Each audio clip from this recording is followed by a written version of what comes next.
Investment பார்த்தீங்கன்னா minimum ஒரு 5,000 to 10,000. இப்போ டைம் வந்து 11:09 ஆகுது. கரெக்டாக 28 டிசம்பர் இன்னைக்கு சண்டே. எனக்கு இன்னைக்கு சேல்ஸ் வந்து 4,673 ஆயிருக்கு. அமேசான் கொடுக்க வேண்டிய பேமெண்ட் 36,757. இப்போ என்னோட லாஸ்ட் 30 டேஸில் 1,66,000 சேல் ஆயிருக்கு. ஆவரேஜ் சேல் 500 ருபீஸ்க்கு சேல் ஆயிருக்கு. என்னோட பிரிண்டர்லாம் செகண்ட் ஹேண்டு, லேப்டாப் கூட நான் வந்து அம்மா லேப்டாப் வச்சு தான் ஸ்டார்ட் பண்ணது. ஓகே. என்னன்னா எங்க மாமியார் வந்து எனக்கு சப்போர்ட் பண்றாங்க, என்னோட ஹோல் ஃபேமிலியே சப்போர்ட் பண்றாங்க. எங்க மாமியார் வந்து நான் கொஞ்சம் ஆர்டர்ஸ் அதிகமா வருது, கொஞ்சம் இங்க இருந்தேன்னா அவங்க கிச்சன் வேலை, குழந்தைங்களை பாத்துக்கிறது அந்த மாதிரி அவங்க ஹேண்டில் பண்ணிப்பாங்க. ஆர்டர்ஸ் நிறைய வரும்போது எங்க மாமனாரும் பேக் பண்ணி கொடுப்பாரு, அவரும் பேக் பண்ணுவாரு. என்னோட ஹஸ்பண்டும் ஆஃபீஸ் போயிட்டு வந்துட்டு டைம் இருந்துச்சுன்னா ஈவினிங் அவரும் பேக் பண்ணி தருவாரு. பாக்குறதுக்கு ஒரு நீட்டா இருக்கணும். கஸ்டமர் அப்படியே நாம ஆர்டர் வந்துருச்சு அப்படின்னு சொல்லி அப்படியே மடிச்சு கொடுக்குற மாதிரி இல்லாம ஒரு ரோல் பண்ணி இந்த மாதிரி நீட்டா கொஞ்சம் ரோல் பண்ணி அது என்னோட பிராண்ட் நேம் போட்டு அதுலயே எங்க இன்ஸ்டாகிராம் ப்ரொஃபைல் ஸ்கேனர் அதெல்லாம் போட்டு கொஞ்சம் நல்லா பிராண்டிங்கா கவர்லாம் கொஞ்சம் நீட்டா பண்ணி, அதே மாதிரி அமேசான் டேப்லாம் யூஸ் பண்ணி. இப்போ நார்மலா நாம வெறும் கொரியர் கவர்ல அமிச்சோம்னா அது அமேசான்ல இருந்து வருதான்னு ஒரு இது இருக்காது யாருக்கும் வாங்குறவங்களுக்கு.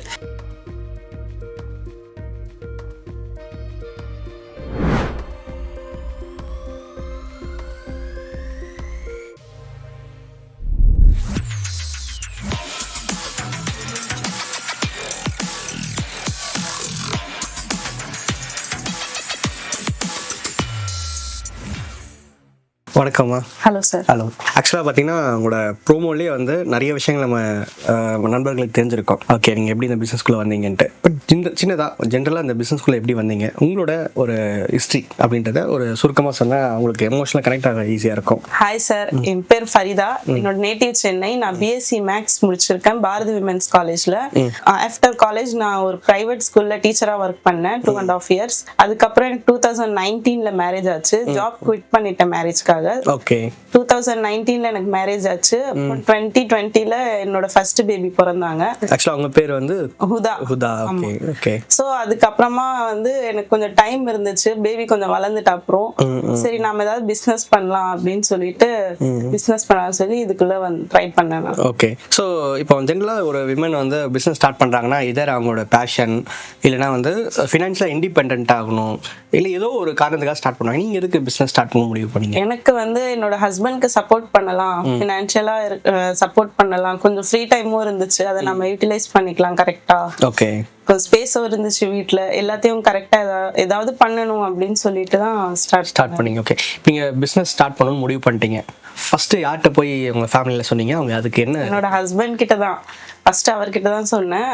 நான் பெருசா பண்ணணும்லாம் இல்ல, ஒரு ஃபுல் பிளான்லாம் சொல்ல. ஏன்னா இ-காமர்ஸ் பிசினஸ்ன்றது அடுத்தடுத்து தான் நீங்க முடிவு அது என் மைண்ட்ல சுத்தமா இல்ல. ஓகே. அது 1% கூட இல்ல. பிசினஸ் ஸ்டார்ட் பண்ணனும்னு நினைச்சீங்க, உங்க ஹஸ்பண்ட் போய் சொன்னீங்க ஏதாவது பண்ணலாம் அப்படின்னு யோசிச்சுட்டு நிறைய யோசிச்சேன். எனக்கு வேற மாதிரி மைண்ட் செட் கூட இருந்துச்சு. ஆக்சுவலா உங்க ஹஸ்பண்ட் சொன்னீங்க இல்லையா, அவர் என்ன சொன்னாரு? அவர் எதுனாலும் ஓகே, இது பண்றதுன்னா பண்ணு, ஃபேமிலி குழந்தைங்களை வந்து ஹேண்டில் பண்ற மாதிரி ஒரு பிசினஸ் நல்லா இருக்கும். ஏன்னா வெளியே போயிட்டு பண்றது வந்து கொஞ்சம் கஷ்டமா இருக்கும். ஏன்னா குழந்தைங்க வந்து குட்டியா இருந்தாங்க, ஃபர்ஸ்ட் பாப்பா அப்போ கொஞ்சம் ரொம்ப இதுவா இருந்தாங்க. ஸோ அதனால அந்த மாதிரி கொஞ்சம் பார்த்து எது வேணாலும் பண்ணுங்க, ஆனா ஸ்ட்ரெயின் பண்ணாம ஏதாவது வீட்டுல இருந்து பண்ற மாதிரி இருந்தா பெஸ்டா இருக்கும் அப்படின்ற மாதிரி அவர் சஜஸ்ட் பண்ணாரு. ஆக்சுவலா வந்து அடுத்த கேள்வி என்ன கேட்கலாம் நினைச்சேன்னா, பிசினஸ் ஓகே, எதுக்கு பர்டிகுலர் இ-காமர்ஸ் பிசினஸ் சூஸ் பண்ணீங்க அப்படின்னு கேட்கலாம் நினைச்சேன். பட் அதுக்கான ஆன்சரும் சொல்லிட்டீங்க. அந்த டைம் கன்ஸ்ட்ரெயின்ட் வந்து என்னன்னா இ-காமர்ஸ்னு நான் டிசைட் பண்ணல, ஏதோ ஒரு பிசினஸ் பட் வீட்ல இருந்து பண்ணணும் அப்படின்னு சொல்லி தான் டிசைட் பண்ணது ஃபர்ஸ்ட். சோ எனக்கு வந்து சரி இன்ஸ்டாகிராம்ல ஏதாவது பண்ணலாம், சும்மா அப்படியே ஸ்க்ரோல் பண்ணும்போது நிறைய பேர் சேல் பண்றாங்க, சரி நாமளும் அப்படியே சேல் பண்ணலாம், இன்ஸ்டாகிராம்ல ஏதாவது சேல் பண்ணலாம் அப்படின்னு சொல்லி தான் ஸ்டார்ட் பண்ணது ஃபர்ஸ்ட். Okay okay. சோ அப்போ வந்து நீங்க உங்க மைண்ட் செட்ல வந்து அமேசான், ஃபிளிப்கார்ட் மாதிரி போர்ட்டல்ல சேல் பண்ணணும்ன்ற எந்த இன்டென்ஷனும் கிடையாது, இன்ஸ்டாகிராம்ல சேல் பண்ண வந்தீங்க. அப்புறம் எப்படி இந்த ஃபீல்டுக்குள்ள வந்தீங்க? எனக்கு அமேசான் ஃப்ளிப்கார்ட் பத்திலாம் சுத்தமா நாலேஜ் இல்லவே இல்லை. ஃபர்ஸ்ட் வந்து ப்ராடக்ட் நான் செலக்ட் பண்ணிட்டேன், இதுதான் என்னோட ப்ராடக்ட் வந்து ஹிஜாப் கேட்டகரியில சேல் பண்ணணும் அப்படின்னு சொல்லிட்டு இன்ஸ்டாகிராம்ல பண்ணலாம்னு சொல்லி செலக்ட் பண்ணி இன்ஸ்டாகிராம்ல போஸ்ட் எல்லாம் போட்டு ஸ்டார்ட் பண்ணிட்டேன். ஸோ எனக்கு ஃபர்ஸ்ட் சேல்ஸ் அவ்வளோ இதுவாகலை இன்ஸ்டாகிராம்ல. ஆவரேஜா ஒரு மந்த்லி 1 ஆர்டர் 2 ஆர்டர் அந்த மாதிரி தான். அது கூட வந்து அதுக்கு நம்ம ரொம்ப ஸ்ட்ரெயின் பண்ணோம், ஷேர் பண்ணிருப்பீங்க, ஃப்ரெண்ட்ஸ் ஷேர் பண்ணோம். எனக்கு ஒரு வாட்ஸ்அப் குரூப் வச்சு ஸ்டேட்டஸ்ல போடணும், ஸ்டோரி போடணும், அந்த மாதிரி ரொம்ப ஸ்ட்ரெயின் பண்ற மாதிரி இருந்துச்சு. பட் அவ்வளோ ஸ்ட்ரெயின் பண்ணியும் எனக்கு அதுக்கான ஒரு பலன் கிடைக்கல. அந்த பலன் வந்து எனக்கு கிடைக்கல. ஸோ சேல்ஸ் நாம எப்படி பூஸ்ட் பண்ணலாம் அப்படின்னு சொல்லி யூடியூப்ல வந்து ரேண்டமா அப்படியே சர்ச் பண்ணிட்டு இருக்கும்போது இ-காமர்ஸ்னு உங்க வீடியோஸ் வந்து பார்த்தேன், சக்சஸ் ஸ்டோரிஸ் அதெல்லாம் பார்க்கும்போது இந்த மாதிரி இருக்கான்னு அப்பதான் வந்து எனக்கு தெரியவே வந்துச்சு. அமேசான் ஃப்ளிப்கார்ட்ல வந்து இந்த மாதிரி தான் சேல் பண்றாங்க, வீட்ல இருந்து சேல் பண்றாங்க. இந்த மாதிரி நான் என்ன நினைச்சேன்னா வேர் ஹவுஸ் மாதிரி வச்சு பண்றாங்க, அவங்களே பிசினஸ் பண்றாங்க நினைச்சிருப்பீங்க. அமேசான் ஃப்ளிப்கார்ட்ல நாம ஆர்டர் போட்டா வேர் ஹவுஸ்ல இருந்து வருது அந்த மாதிரி நினைச்சிட்டு இருந்தேன். பட் உங்க வீடியோஸ் பார்த்த அப்புறம் தான் கொஞ்சம் நாலேஜே வந்துச்சு, அமேசான் ஃப்ளிப்கார்ட்லயும் நம்ம சேல் பண்ணலாம் அப்படின்னு சொல்லிட்டு. ஓகே, ஜென்ரலா இப்போ இ-காமர்ஸ்க்கு அப்படின்ற பட்சத்துல இன்வெஸ்ட்மெண்ட் எவ்வளவு பண்ணீங்க? இ-காமர்ஸ்க்கு ஃபர்ஸ்ட் வந்து என்னோட இன்வெஸ்ட்மெண்ட் வந்து நான் ப்ராடக்ட் மட்டும் தான் பர்ச்சேஸ் பண்றதா இருந்துச்சு. இன்வெஸ்ட்மெண்ட் பாத்தீங்கன்னா மினிமம் ஒரு 5,000 to 10,000. ஆக்சுவலாக நாங்கள் இந்த டைட்டில்லாம் போடுவோம், தம்ப்நெயில்லாம் போடுவோம், 5,000 முதலீட்டில் பிஸ்னஸ் ஆரம்பிச்சு. எனக்கு நல்ல ஞாபகம். ஆனால் அதை வந்து கண்டிப்பாக என்னை வந்து பயங்கரமாக கமெண்ட்ல தெரியும், இவங்க வந்து இது பண்ணுறாங்க, அது அப்படிலாம் முடியும். நான் சொன்னேன் அப்படிலாம் முடியாது, ஏன்னா அவங்க இப்போ அவங்ககிட்ட பிரிண்டர் இருக்கு, லேப்டாப் வந்து என்னோட பிரிண்டர் பழைய மாடல், நீங்க வேணா அதை கூட ரொம்ப பழைய மாடல் பிரிண்டர் இல்லை. அதுவும் இல்லாமல் லேப்டாப் வந்து பண்ணணும், இந்த மாதிரி நிறைய இன்வெஸ்ட்மெண்ட் இருக்கு.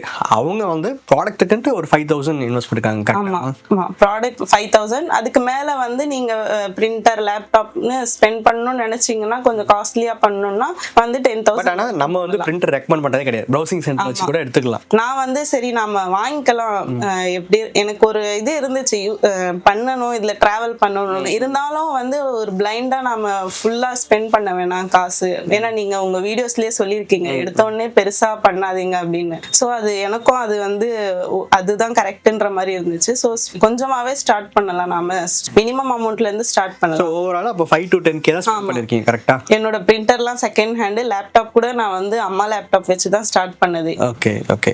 ஆக்சுவலாக வந்து இப்போ பிஸ்னஸ்க்கு இன்வெஸ்ட்மெண்ட் எல்லாமே உங்களுக்கு கடவுள் பண்ணில கரெக்டாக அமைஞ்சிருச்சு. ஆமாம். ஸோ இப்போ கரண்ட்லி எவ்வளோ வருஷமா இந்த பிஸ்னஸ் பண்ணிட்டு இருக்கீங்க இ-காமர்ஸ்ல? இ-காமர்ஸ்ல வந்து நான் 2 இயர்ஸா பண்ணிட்டு இருக்கேன். ஓகே. இந்த மீன்வேல் இந்த 2 இயர்ஸ்ல இப்போ உங்களுக்கு உடனே பிஸ்னஸ் கிக் ஸ்டார்ட் ஆயிடுச்சா, இல்லை எவ்வளோ நாள் ஆச்சு உங்களுக்கு ஒரு ஆவரேஜா ஒரு நல்ல சேல், ஒரு நல்ல வருமானம் ஈட்டுறதுக்கு? எனக்கு வந்து எடுத்த உடனே ஃபர்ஸ்ட் வந்து சேல்ஸ் பாத்தீங்கன்னா 1 வீக்லயே ஆர்டர்ஸ்லாம் வர ஆரம்பிச்சிருச்சு. அது வந்து ரொம்ப ஹாப்பியா இருந்துச்சு. ஏன்னா நிறைய பேர் உங்க வீடியோஸ்லயே சொல்லியிருக்காங்க கொஞ்சம் லேட்டா வரும் ஆர்டர்ஸ், சில பேர் அந்த மாதிரி மாசக்கணக்காகும், சில கேட்டகரி தோத்து போகும். ஆமா, அந்த மாதிரி எல்லாம் சொல்லியிருக்காங்க. எனக்கு போகுமா போகாதான் தெரியல. பட் வந்து சரி நாம ட்ரை பண்ணி பார்க்கலாம்னு சொல்லி போட்டாச்சு. எனக்கு 1 வீக் முன்னாடி 1 வீக்குள்ளேயே ஆர்டர்ஸ்லாம் வந்துருச்சு, ஃப்ளிப்கார்ட்லயே வந்துருச்சு, அமேசான்லயே வந்துருச்சு. ஸோ நான் வந்து சரி ஸ்டார்ட் பண்ணிட்டேன். இப்போ பார்த்தீங்கன்னா உங்களுக்கு ஆல்மோஸ்ட் இப்போ இன்னொரு பொறுப்பும் வந்துருச்சு, 2 பேபி பார்த்துக்கணும். இப்போ 2 பேபியும் பார்த்துட்டு ஃபேமிலியும் பார்த்துட்டு இ-காம் பிஸ்னஸ் ரன் பண்ண முடியுது அவங்களால? எவ்வளோ ஆவரேஜாக டைம் ஸ்பெண்ட் பண்ணுறீங்க? கொஞ்சம் கஷ்டம் தான் சார். ஏன்னா பசங்க கொஞ்சம் சின்ன குட்டியா இருக்காங்கன்றதுனால என்னன்னா எங்க மாமியார் வந்து எனக்கு சப்போர்ட் பண்றாங்க, என்னோட ஹோல் ஃபேமிலியே சப்போர்ட் பண்றாங்க. எங்க மாமியார் வந்து நான் கொஞ்சம் ஆர்டர்ஸ் அதிகமா வருது, கொஞ்சம் இங்க இருந்தேன்னா அவங்க கிச்சன் வேலை, குழந்தைங்களை பாத்துக்கிறது அந்த மாதிரி அவங்க ஹேண்டில் பண்ணிப்பாங்க. ஆர்டர்ஸ் நிறைய வரும்போது எங்க மாமனாரும் பேக் பண்ணி கொடுப்பாரு, அவரும் பேக் பண்ணுவாரு. என்னோட ஹஸ்பண்டும் ஆஃபீஸ் போயிட்டு வந்துட்டு டைம் இருந்துச்சுன்னா ஈவினிங் அவரும் பேக் பண்ணி தருவாரு. ஸோ எல்லாம் சேர்ந்து தான் பண்ணிட்டு இருக்கோம். ஆக்சுவலாக பார்த்தீங்கன்னா இதான் ஃபர்ஸ்ட் இன்டர்வியூ. விமன் என்டர்பிரினர்ஸ் நிறைய வீடியோவில் ப்ரொஜெக்ட் பண்ணியிருந்தா கூட என் ஹஸ்பண்ட் சப்போர்ட் பண்ணாங்கன்னு சொல்லுவாங்க, அது தப்பு சொல்ல முடியாது. ஆனால் எங்கள் மாமனார் சப்போர்ட் பண்ணாரு, எங்கள் மாமியார் சப்போர்ட் பண்ணாங்கன்னு சொல்றது இதுதான் வந்து அவர் வந்து ஆட்டோ ஓட்டுறாரு எங்க மாமனாரு. ஓகே. ஸோ அவருக்கு வந்து போயிட்டு அவரால் முடியும், ஃப்ரீ டைம்ல இருந்தாருன்னா அவரும் சப்போர்ட் பண்ணுவாரு. கொஞ்சம் நிறைய ஆர்டர்ஸ் வரும்போது அவர் சவாரி கூட போகாம எங்களுக்கு வந்து பேக் பண்ணி கொடுத்துட்டு அந்த மாதிரி ஹெல்ப் பண்ணிட்டு இருந்தாரு. Okay okay. ஆக்சுவலாக ரொம்ப நல்ல விஷயம் அது. ஸோ இப்போ ஆவரேஜாக ஒரு நாளைக்கு எவ்வளோ டைம் ஸ்பெண்ட் பண்ணுறீங்கம்மா? ஒரு நாளைக்கு வந்து பேக்கிங்க்கு பார்த்தீங்கன்னா ஒரு 1 to 2 hours ஆகும் பேக்கிங் பண்றதுக்கு. மற்றபடி கேட்லாக் செலக்ட் பண்றது அதுக்காக எல்லாம் பார்த்தீங்கன்னா நான் வந்து வீக்லி ஒரு நாளைக்கு வந்து கேட்லாக் கேட்லாக்காக ஸ்பெண்ட் பண்ணுவேன். வீக்லி டைம் டேபிள் மாதிரி போட்டுக்கிட்டோம்னா ஒன் டே வந்து கேட்லாக் ரெடி பண்றது அந்த மாதிரி தான். பட் ஆவரேஜ் டைமிங் பாத்தீங்கன்னா ஒரு நாளைக்கு ஒரு 3 to 4 hours சூப்பர். இ-காமர்ஸ்க்கு 3 to 4 hours ஸ்பெண்ட் பண்ணுவேன். ஓகே. ஸோ இப்போ நீங்கள் ஃபர்ஸ்ட் ஆரம்பிக்கும் போது எத்தனை லிஸ்டிங்ஸில் ஆரம்பிச்சிங்க? ஐ மீன் ஒரு ஆளாக இப்போ ஒரு சில பேர் சொல்லுவாங்க, சார் நான் வந்து ஒரு 10 டிசைன்ஸில் ஆரம்பித்தேன், ஆனால் குவான்டிட்டி கம்மியாக தான் வச்சு ஆரம்பிச்சேன்னு சொல்லுவாங்க. நீங்கள் ஆரம்பிக்கும் போது எத்தனை லிஸ்டிங்ஸில் ஆரம்பிச்சிங்க பிஸ்னஸ்? லிஸ்டிங் பாத்தீங்கன்னா இப்போ நான் 5000 ஸ்பெண்ட் பண்ணேன்னு சொன்னேன் இல்லையா, இது எப்படின்னா ஒரு செட்டுன்னு நாம ஹிஜாப் வாங்கணும்னா அதுல வந்து 12 வெரைட்டிஸ் ஆஃப் கலர்ஸ் இருக்கும். ஓகே. இப்போ ஒரே டிசைன் இதுல ஓகே கரெக்ட். இது இப்போ இந்த ஹிஜாப்னு பாத்தீங்கன்னா இதுல வந்து 12 வெரைட்டிஸ் கலர் வரும். சரிங்களா? ஓகே. இப்போ நான் என்ன பண்ணுவேன்னா இதுலயே வந்து நான் ஒரு 5 செட்டு வாங்கினேன்னா ஸோ ஈஸியா நீங்க வந்து லிஸ்டிங் ஆமா, பண்றதுக்கு இப்போ இந்த 2 கலர் காம்போ அப்படின்னு சொல்லிட்டு ஒரு லிஸ்டிங் போடுவேன். அதுலயே வெரைட்டிஸ் கொடுப்பேன், இந்த 2 காம்போ இந்த 2 காம்போ அப்படின்னு சொல்லிட்டு. அகைன் வந்து 3 காம்போஸ், ஓகே. அதுக்கு ஒரு பிரைஸ் ஃபிக்ஸ் பண்ணி 3, இப்போ சில பேர் வந்து 3 காம்போ வாங்குற மாதிரி இருப்பாங்க, அந்த மாதிரி 4 காம்போஸ் அந்த மாதிரி. ஃபர்ஸ்ட் நான் ஸ்டார்ட் பண்ணது 3 லிஸ்டிங்ல ஸ்டார்ட் பண்ணேன். ஓகே 3 லிஸ்டிங் தான் ஸ்டார்ட் பண்ணீங்க? ஆமா, ஐ மீன் 3 காம்போஸ். ஆமா. ஓகே. சோ 3 லிஸ்டிங், அதுல வேரியேஷன் வந்து நிறைய கொடுத்திருந்தாங்க. ஆக்சுவலா அவ்வளோ அந்த 3 லிஸ்டிங்ஸ் வித் வேரியேஷன் லிஸ்டிங்ஸோட சேர்த்து ஒரு 15 வந்திருக்குமாமா? ஆமா. அதுல எத்தனை இது ஹிட் ஆச்சுமா உங்களுக்கு? எனக்கு தெரிஞ்சு 3மே ஹிட் ஆன மாதிரி தான். அது நல்ல டெய்லி பேஸ்ல ஆர்டர் வர ஆரம்பிச்சது. ஆமா, ஃபர்ஸ்ட் நான் சொன்ன மாதிரி ஆர்டர்ஸ் கம்மியா தான் வந்துச்சு எனக்கு. பட் இருந்தாலும் வந்து 3லயும் மாறி வரும். சில பேர் 4 வாங்குறவங்க இருப்பாங்க, 3 வாங்குறவங்க, அவங்க பிரைஸ் அவங்களுக்கு ஏத்த மாதிரி ஸ்பெண்ட் பண்ணுவாங்க. ஸோ நான் ஒரே மெட்டீரியல்ல போட்டதுனால எனக்கு 3லயும் வந்துச்சு ஆர்டர்ஸ். இப்போ கரண்ட்லி எவ்வளவு லிஸ்டிங்ஸ் வச்சிருக்கீங்க அமேசான்? இப்போ நான் மினிமம் வந்து ஒரு 40 to 50 இருக்கும். அதுல இன்ஆக்டிவ் அந்த மாதிரி எல்லாம் கலந்து 50,000க்கு மேலேயே இருக்கும் ஒரு மாசத்துக்கு. ஆமா. ஓகே. ஆக்சுவலா யோசிச்சு பாருங்களேன், நீங்க ஒரு விமன் ஆண்டர்பிரனரா அந்த பிசினஸ்க்குள்ள வந்து ஒரு சின்ன ஒரு 10 ரூம்ல ஒரு சின்ன ரேக் மாதிரி அடிச்சு யூஸ் பண்ணிட்டு இருக்கீங்க. நீங்களே வந்து போட்டோஷாப் எல்லாமே பண்ணிட்டு இருக்கீங்க இல்லையா? ஸோ இது யோசிச்சு பார்த்துருக்கீங்களா நீங்க நம்மளால இவ்வளவு தூரம் பண்ண முடியுதா அப்படின்னு சொல்லிட்டு? ஃபர்ஸ்ட் நான் இதை பத்தி ஒரு ஐடியாவே இல்லை, சுத்தமா இவ்வளோ டிராவல் பண்ண முடியும்னு ஐடியா இல்லை. நாம சும்மா இருக்கோம், ஏதாவது ஃபினான்ஷியலா ஹஸ்பண்ட்க்கும் ஹெல்ப் பண்ணலாம், நமக்கும் அந்த மணி யூஸ் ஆகும்ன்ற மாதிரி தான் ஸ்டார்ட் பண்ணது. இது வந்து இ-காமர்ஸ்னு ஒரு பிளாட்ஃபார்முக்கு வந்த அப்புறம் கூட என்னால இவ்வளவு பண்ண முடியுமா? ஏன்னா நீங்க சக்சஸ் ஸ்டோரி எல்லாம் போடுவீங்க, எனக்கு அவ்வளோ எல்லாம் தோணல. ஃபர்ஸ்ட் ஆசையும் இல்லைன்ற மாதிரி கூட சொல்லலாம். அந்த அளவுக்கு சேல்ஸ் பண்ணாலும் ஏதோ ஃபர்ஸ்ட் ஓகே ஓரளவுக்கு போகும் அப்படின்னு தான் நான் வந்து நினைச்சேன். தென் அதுக்கப்புறம் வந்து ஒரு லெவலுக்கு மேல ஆர்டர்ஸ் வரும்போது எனக்கு வந்து ஓகே இது சக்சஸ் அதான் போயிட்டு இருக்குன்ற மாதிரி இருந்துச்சு. ஓகே. இப்போ வந்து நீங்க இ-காமர்ஸ் பிசினஸ் ஸ்டார்ட் பண்ணிட்டீங்க. ஸோ இதில் என்னென்ன மாதிரி ப்ராப்ளம்ஸ்லாம் கூட ஃபேஸ் பண்ணீங்க, அது எப்படி ஓவர் கம் பண்ணீங்க? எனக்கு இருக்கிற மெயின் ப்ராப்ளம் வந்து ரிட்டர்ன்ஸ் தான். ஓகே. இ-காமர்ஸ்ல வந்து ரிட்டர்ன்ஸ், அதுவும் எனக்கு லாஸ்ட் ஒரு 1 month 2 months தான் வந்து நிறைய ரிட்டர்ன் வந்து வருது, மாத்தி அனுப்பிச்சிடுறாங்க. ஓகே. அவங்க பொருளை எடுத்துட்டு வேற பொருள் வச்சு அனுப்பிச்சு விட்டுறாங்க, என்னென்னமோ சம்மதமே இல்லாத ஒரு பொருள்லாம் வருது. ஓகே. ஸோ அதுதான் யூஸ் பண்ணீங்கன்னா நான் என்ன நினச்சேன்னா, ஓகே இது வந்து ஒரு யூனிவர்சல் சைஸ். இப்போ ஷர்ட்னா கூட LM சுடிதார் இருக்கும், ஒரு சைஸ் இருக்கும், சைஸ் பத்தல டிசைன். இது நான் நினைச்சேன் பிளைண்டா புர்கா தானே, இதுல என்ன ரிட்டர்ன் வரப்போகுதுன்னு பார்த்தேன். அப்போ இதுலயும் வந்து இது பண்றாங்க. அது பர்சனலா சில பேர் இது வந்து கஸ்டமர் ரிட்டர்னை விட கொரியர் ரிட்டர்ன் தான் அதிகமா இருக்குன்றீங்க. ரெண்டுமே இருக்கு. கொரியர் ரிட்டர்ன்லயே வந்து ஃபேக் ரிட்டர்ன் வருது, அதுதான் 6% எடுத்துக்கிறேன். இது எடுத்துட்டு போய் என்ன பண்ண போறாங்க அது என்ன தெரியல எங்களுக்கும். அது கன்ஃபியூஷனா தான் இருக்கு. ஏன்னா வந்து இப்போ கொரியர் ரிட்டர்ன் ஒண்ணு வந்துச்சுன்னா அது சீல் பண்ணி ஃபுல்லா வரும். இப்போ ஒரு 1 month எப்படி வருதுன்னா அந்த சீல் கவரே பிரிச்சு உள்ள இருந்து எடுத்து அவங்க பிளாக் டேப் அமேசான் டேப் போட்டு சீல் பண்ணி அனுப்பிச்சிடுறாங்க. சோ அதுக்கு என்ன ஆக்ஷன் எடுத்தீங்கமா? நான் சேஃப்டி கிளைம் பண்றது அவங்க பண்ணா அவங்க கிளைம் வந்துருது நம்மளுக்கு, சில இதுல வந்து டினைட் ஆயிடுது. சோ அது கொஞ்சம் கஷ்டமா இருக்கு. இப்போ அதுக்கும் நான் செல்லர் சப்போர்ட் டீமுக்கு வந்து கான்டாக்ட் பண்ணி இந்த மாதிரி நிறைய இஷ்யூ இருக்கு அப்படின்னு சொல்லி டிக்கெட் ரைஸ் பண்ணியிருக்கேன். அது ப்ராசஸ்ல தான் இருக்கு, இன்னும் அதுக்கான சொல்யூஷன் வரல. ஓகே. ஆக்சுவலா பாத்தீங்கன்னா இந்த பிசினஸ்ல நான் இந்த மாதிரி ஒரு சில ஸ்ட்ராட்டஜிஸ்லாம் பண்ணேன் சார். இது எனக்கு வந்து கொஞ்சம் ஃபேவரா அமைஞ்சதுன்னா அது என்ன சொல்லுவீங்க? எனக்கு ஸ்ட்ராட்டஜினா கஸ்டமர் ரேட்டிங். இப்போ நம்ம ஃபர்ஸ்ட் ஒரு ப்ராடக்ட் லான்ச் பண்ணிருக்கோம்னா அதுக்கு ரேட்டிங்னு ஒன்று வந்தா இன்னும் கொஞ்சம் சேல்ஸ் கொஞ்சம் வியூஸும் அதிகமா போகும். ஐ மீன் அந்த பர்టిక్యులர் லிஸ்டிங்ஸ்க்கு டிராஃபிக் நிறைய வரும். ஸோ அதுக்காக வந்து நான் ரேட்டிங்ஸ் கொஞ்சம் அதிகமா போடுவாங்கன்னு சொல்லிட்டு விசிட்டிங் கார்டில் ஒரு கிஃப்ட் மாதிரி அனுப்புவேன். சின்ன சின்ன அக்சசரிஸ்ல பின் அந்த மாதிரி ஹிஜாப்க்குன்னு தனியா யூஸ் பண்ணுவாங்க, ஸ்டோன் வச்ச பின்ஸ் அந்த மாதிரிலாம் வந்து அது சின்ன ஒரு இன்வெஸ்ட்மெண்ட் தான்.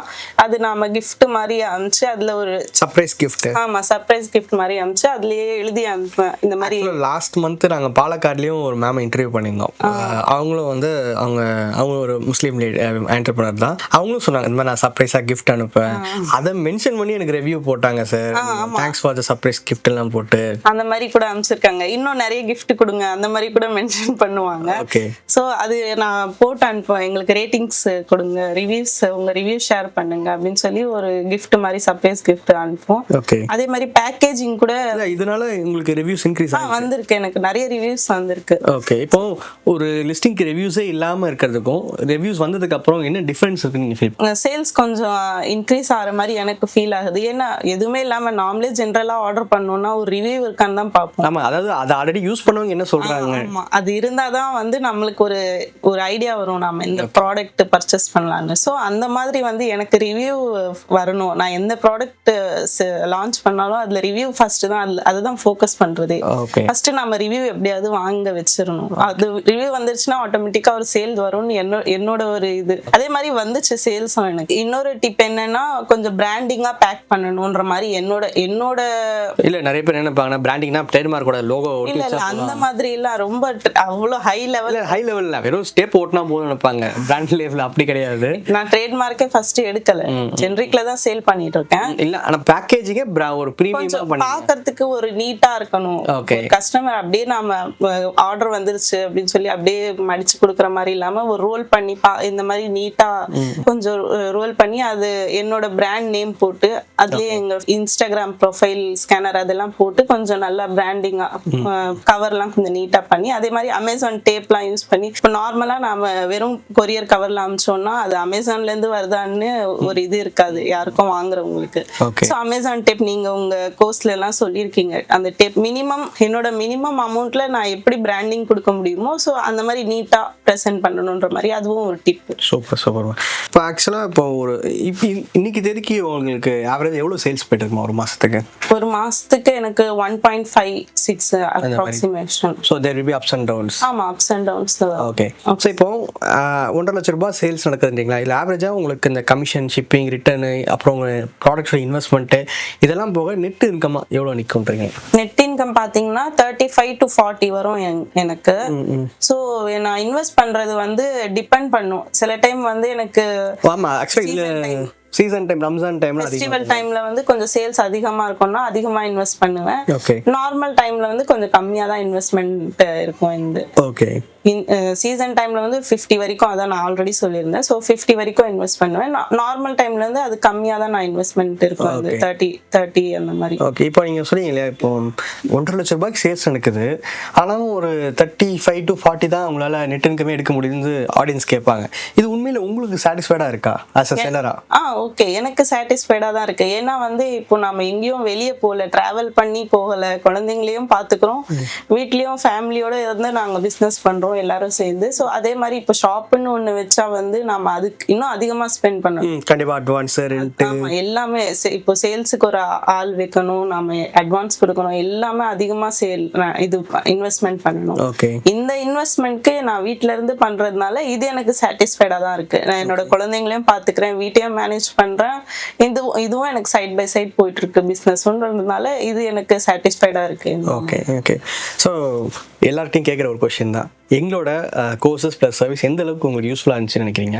அது ரொம்பவே யூஸ்ஃபுல்லாக இருந்துச்சு. ஏன்னா வந்து ஃபஸ்ட்டு 2000 rupees பே பண்ணும் அப்படின்னு சொல்லி நீங்கள் வீடியோஸ்லாம் சொல்லியிருந்தீங்க. ஏன்னா நிறைய வந்து ஃபேக் பண்ணுறாங்க, ஸ்கேம் பண்ணுறாங்கன்ற நிறைய பண்ணுறாங்க. ஸோ அந்த இதில் பார்க்கும்போது இது ட்ரஸ்டடாக இருக்குமா இல்லையான்னு ரொம்ப கன்ஃபியூஷனில் தான் நான் பர்ச்சேஸ் பண்ணது. சக்ஸஸ் ஸ்டோரிலாம் பார்த்து நல்லா இருந்துச்சு சக்ஸஸ் ஸ்டோரி, சரி நாமளும் வந்து ட்ரை பண்ணலாம் அப்படின்னு சொல்லி, இருந்தாலும் சரி ட்ரை பண்ணி பார்த்துடலாம் சொல்லி 2000 பே பண்ணி கோர்ஸ் பர்ச்சேஸ் பண்ணியாச்சு. அதுக்கப்புறம் வந்து உங்க டீம்லாம் ரொம்பவே சப்போர்ட் பண்ணாங்க. ஏன்னா திடீர்னு ஒரு டவுட் வரும், எனக்கு நைட் டைம்ல கூட நாம அதை பத்தியே திங்க் பண்ணிட்டே இருந்தா டவுட் வரும். ஸோ நான் அப்போயே ஒரு மெசேஜ் போட்டுருவேன், நான் மறந்துடுவேன் என்ன டவுட் இருந்துச்சுன்னு சொல்லிட்டு. ஆடியோ போட்டோம்னா அவங்க வந்து நெக்ஸ்ட் டே பார்த்து எனக்கு ரிப்ளை பண்ணுவாங்க. நாம எந்த டைம்ல இது பண்ணாலும் நீங்க சொன்ன மாதிரி ஒரு 5 o'clock நீங்க மெசேஜ் பண்ண சொல்லிருந்தீங்க. ஸோ அதுக்கப்புறம் நான் மெசேஜ் பண்ணாலும் நீங்க உங்க டைம்ல ஃப்ரீயா இருக்கும்போது, பட் என்ன என்னன்னா ரிப்ளை வந்துரும் எனக்கு. நான் அதுதான் சொல்றேன், என்னன்னா நாங்க எதுவும் எக்ஸாஜரேட் பண்ணல, எங்க டீமும் கொஞ்சம் ரெஸ்பான்ஸ்ல வந்து அந்த சர்டன் டைம்ல தான் பண்ணுவாங்க. ஏன்னா ஒரு ஆஃபீஸ் டைம்னா ஆஃபீஸ் டைம் ஒன்று இருக்கு. ஸோ அதனால நாங்க முடிஞ்ச அளவுக்கு சப்போர்ட் தரது தான் பெஸ்டா பண்றோம். பட் என்னன்னா நாங்க யாரையும் பிளாக் பண்ண மாட்டோம், எதுவும் பண்ண மாட்டோம். ரிப்ளை வந்துரும், கண்டிப்பா வந்துரும் ரிப்ளை. அதுக்கேத்த மாதிரி உங்க கோர்ஸ் வீடியோஸ்லாம் வந்து ரொம்ப கிளியரா இருக்கும். அகைன் அண்ட் அகைன் பாக்குறதுனால நான் கோர்ஸ் ஸ்டார்ட் பண்றதுக்கு முன்னாடி நிறைய தடவை பார்த்திருக்கேன் வீடியோஸ்லாம். ஏன்னா ஃபர்ஸ்ட் ஸ்டார்டிங் எடுத்த உடனே எதுவுமே புரியாது. ஸோ இ-காமர்ஸ்னு எதுவுமே தெரியாது. நீங்க சொல்ற ஒவ்வொரு வேர்டும் வந்து ரொம்ப புதுசா இருக்கும். இந்த இதுவே ஃபர்ஸ்ட் நமக்கு தெரியாம ஸ்டார்ட் பண்ணும்போது ஸோ அகைன் அண்ட் அகைன் அது கேட்க புரிஞ்சு ஈஸியா இருந்துச்சு. நான் கோர்ஸ் லான்ச் பண்ணி நான் எங்களுக்கு லிஸ்டிங் பண்றதுக்கு எல்லாமே வந்து ஈஸியா இருந்துச்சு. பிளஸ் ஏதாவது டவுட்னா உங்க டீமும் வந்து ரொம்பவே ஹெல்ப்ஃபுல்லா இருந்தாங்க. ரொம்ப தேங்க்ஸ் சார். ஓகே, ஸோ எங்களுக்கு இவ்வளோ தூரம் டைம் ஸ்பெண்ட் பண்ணி, அதுவும் இல்லாமல் இன்னைக்கு சண்டே அதுவும் வந்திருக்கோம். ஏன்னா நாங்கள் வந்து சாட்டர்டே நாங்கள் இந்த இன்டர்வியூ பிளான் பண்ணோம். பட் இருந்தால் எங்களால் ஒரு டைம் டிலே ஆகிடுச்சு. அதையும் அவங்க பொறுத்துக்கிட்டு எங்களுக்காக நிறைய இன்ஃபர்மேஷன், அப்புறம் அவங்கள நிறைய என்ன சொல்கிறது ஃபேமிலி கூட டைம் ஸ்பெண்ட் அன்றைக்கி நாங்கள் வந்து டிஸ்டர்ப் பண்ணிட்டோம். ஸோ ரொம்ப தேங்க்ஸ் இவ்வளோ தூரம் எங்களுக்காக நீங்கள் சப்போர்ட் பண்ணதுக்கு. ஸோ முடிஞ்ச அளவுக்கு நீங்கள் இந்த பிஸ்னஸ் அடுத்த இடத்துக்கு போகணும். முக்கியமாக நான் சொன்ன மாதிரி உங்களுக்குன்னு own Instagram page, YouTube channel, own வெப்சைட்டில் வந்ததுக்கப்புறம் நம்ம மிஸ்டர் ஜெப்சன் சேனலையும் இதே மாதிரி கண்டிப்பாக ஒரு நாள் மீட் பண்ணுவோம். அதுக்கான சப்போர்ட்டும் நாங்கள் முடிஞ்ச அளவுக்கு கண்டிப்பாக கொடுக்கணும்னு நான் சொல்கிறேன். ஸோ வீடியோ இதோட முடியல. ஆக்சுவலாக மேம் வந்து லாஸ்ட் மந்தோட கான்டெஸ்ட் வின்னர். ஸோ புதுசாக வந்திருக்கவங்களுக்கு கான்டெஸ்ட்னு சொல்கிறாங்க, ஒன்றும் புரியலன்னு கேட்பீங்க. ஸோ நம்ம தமிழ் இ-காமர்ஸ் சார்பாக நம்ம ஸ்டூடெண்ட்ஸுக்கு மந்த்லி 3 பேரை செலக்ட் பண்ணி நிறைய ப்ரைஸஸ்லாம் கொடுப்போம். அதை பற்றி ஃபுல் டீட்டெயில் தெரியுதுன்னா மேலே கார்டு கொடுத்துருக்கேன். ஸோ இப்போ வாங்க ப்ரைஸ் டிஸ்ட்ரிபியூட் பண்ண ஆரம்பிக்கலாம். ஸோ ஃப்ரெண்ட்ஸ், இப்போ பார்த்தீங்கன்னா ப்ரைஸ் டிஸ்ட்ரிபியூட் பண்ண போகிறோம். ஸோ சாரோட பேர் வந்து மசூத் அஹ்மத். இன்டர்வியூவில் நிறைய இடத்துல சாரை பற்றி மென்ஷன் பண்ணியிருப்பாங்க. ஸோ சார் தான் அவர். ஸோ ஃபர்ஸ்ட் ஆஃப் ஆல் ரொம்ப தேங்க்ஸ் சார், நீங்கள் தமிழ் இ-காமர்ஸ்க்கு ஒரு நல்ல ஒரு ஸ்டூடெண்ட்டை கொடுத்துருக்கீங்க. ஸோ இந்த ப்ரைஸ் மணி நீங்களே உங்கள் ஒய்ஃப்ட்ட கொடுத்துருங்க. ஏன்னா உங்களால் தான் அது அவங்களுக்கு போயிடுச்சு. Thank you sir. கவுண்ட் பண்ணி சொல்கிறீங்களா? 7,500 இருக்குது சார். ஓகே, இப்போ நீங்கள் பார்த்துருப்பீங்க உங்கள் ஒய்ஃப் வந்து நிறைய அச்சீவ் பண்ணியிருக்காங்க. இந்த மாதிரி நினச்சிருக்கீங்களா? ஏன்னா ஃபர்ஸ்ட் ஆஃப் ஆல் நான் உங்களுக்கு தேங்க் பண்ணணும். ஒரு நல்ல ஸ்டூடெண்ட்டை எங்கள் தமிழ் இ-காமர்ஸ்க்கு கொடுத்துருக்கீங்க, ஒரு மிகப்பெரிய லெவல் அச்சீவ் பண்ண வச்சு. ஏன்னா பார்க்குறவங்களுக்கு இது ஓகே தானே, இந்த சேல்ஸ் ஒரு பெரிய லெவலில் இருந்தால் கூட அவங்களோட ஃபஸ்ட்டு கோலே பார்த்தீங்கன்னா என்னோட ஹஸ்பண்டுக்கு நான் ஃபினான்ஷியல் ஏதாவது சப்போர்ட் பண்ணணும்னு நினச்சி ஒரு விஷயத்தை பண்ணியிருக்காங்க. மந்த்லி ஒரு 35,000 to 40,000 உங்களுக்கு தராங்க. ஸோ இது நீங்கள் நினச்சி பார்த்தீங்களா உண்மையிலே இது பாசிபிள் அப்படின்னு சொல்லிட்டு? நினச்சி பார்த்தோன்றதை விட இவ்வளோ தூரம் ரீச் ஆகும்னு சொல்லி நாங்கள் யோசிக்கல. நாங்கள் என்ன பிளான் பண்ணோம்னா, ஆக்சுவலி அவங்களுக்கான ஃப்ரீ டைம் அவங்க எப்படி யூட்டிலைஸ் பண்ணலாம். இப்போது மேரேஜ் ஆகிடுச்சு, இதுக்கு முன்னாடி அவங்க ஒர்க் பண்ணிட்டு இருந்தாங்க. ஸோ ஃபினான்ஷியலாக அவங்க கொஞ்சம் இண்டிபெண்ட்டாகவும் இருந்தாங்க. இப்போ எல்லாத்துக்கும் என்ன டிபெண்ட் பண்ணுற மாதிரியும் இருக்குது. ஸோ அப்படியும் இல்லாமல் அவங்களுக்கு ஒரு மோட்டிவேட்டாக இருக்கும், கொஞ்சம் ஃப்ரீ டைமை யூட்டிலைஸ் பண்ணுற மாதிரி இருக்கும்ன்றதுனால தான் ஒரு சின்ன இன்ஸ்டாகிராமில் சேல் பண்ணலாம் அப்படின்னு சொல்லி தான் ஸ்டார்ட் பண்ணோம். ஸோ அதுக்கப்புறமா தான் உங்கள் சேனலை பார்த்து அதில் அவங்க இ-காமர்ஸ் கற்றுக்கிட்டு ஸோ அது மூலிமா நம்ம இன்னும் கொஞ்சம் எப்படி டெவலப் பண்ணலாம்னு சொல்லி பண்ணதுனால தான் இவ்வளோ தூரம் ரீச் ஆகிருக்கு. ஓகே, ஸோ இது கொஞ்சம் ப்ரௌடாக தான் இருக்குது எனக்கும். ஓகே, ஸோ ஆக்சுவலாக அவங்க வந்து நிறைய டவுன் ஆன டைமில் நீங்கள் தான் மோட்டிவேட் பண்ணீங்கன்னு சொன்னாங்க. ஸோ நீங்கள் எப்படி உங்களுக்கு அந்த ஒரு மென்டலாக அதை ப்ரிப்பேர் ஆனீங்க? நம்ம ஒய்ஃப்க்கு நம்ம தான் மாரல் சப்போர்ட்டாக இருக்கணும், என்னன்னாலும் பேக் போனாக இருக்கணும் அப்படின்ட்டு எப்படி நீங்கள் அதை ஃபர்ஸ்ட்லேருந்து தீர்மானிச்சிங்களா? அவங்க வந்து என்னோட பெட்டர் ஹாஃப். ஸோ அவங்க டவுனாக இருக்காங்கன்னா அது நானும் டவுனாக இருக்கிற மாதிரி தான். ஸோ அதை நம்ம பார்த்துக்கணும் ஃபர்ஸ்ட்டு. ஸோ அவங்களுக்கு அவங்க மோட்டிவேஷனுங்கிறத விட இதுதான் லைஃப், நம்ம 2 பேர் தான் சேர்ந்து இந்த லைஃப்பை லீட் பண்ணணும். கண்டிப்பாக. ஸோ அந்த நேரத்தில் இது எல்லாமே இருந்தால் தான் கரெக்டாக இருக்கும். ஸோ அவங்கள மோட்டிவேட் பண்ணுறதுல தப்பே கிடையாது. அவங்கள மோட்டிவேட் பண்ணுறதுனால எனக்கும் அது ஒரு மோட்டிவேஷன் தான். ஸோ அவங்க இப்போ ஒன்று பண்ணும்போது ஸோ இப்போ நம்மளும் வந்து யோசிக்கணும், நம்ம ஃப்ரீயாக இருக்கிற நேரத்தில் நம்ம என்ன பண்ணலாம், நம்மளோட இன்புட்ஸ் என்ன நம்ம கொடுக்கலாம். ஓகே, ஸோ அப்படி இருக்கும்போது அது கொஞ்சம் நல்லா தான் இருக்குது. ஷோர், கண்டிப்பாக. Thank you very much sir. Thanks. இன்னும் அடுத்த லெவல் மேம் போகணும். கண்டிப்பாக இன்னொரு மிஸ்டர் ஜெப்சன் சேனல் இன்டர்வியூ கொடுக்குறேன்னு சொல்லியிருக்காங்க. ஸோ அதுக்கான அச்சீவ்மெண்ட்டுக்கு அவங்க உழைச்சிட்டு இருக்காங்க. அதுக்கும் சப்போர்ட் பண்ணுங்க. உங்களை மாதிரி சில பர்சன்ஸ் இருக்கிறனால தான் இந்த மாதிரி நம்ம தமிழ் இ-காமர்ஸ்ல எதுக்கு விமன்ஸ் மட்டும் அதிகமாக வராங்கன்னா ஷேர் மாதிரி அவங்களால தான். மென்ஸ் அதிகமாக நம்ம சேனலில் ஃபோக்கஸ் பண்ணலாம். ஐ மீன் என்னன்னா நிறைய செலக்ட் வர்றதுனாலும் விமன்ஸ் வர காரணம் மென்ஸ் தான். ஆமாம். ஓகே, ஸோ ரொம்ப நன்றி சார். தேங்க்யூ.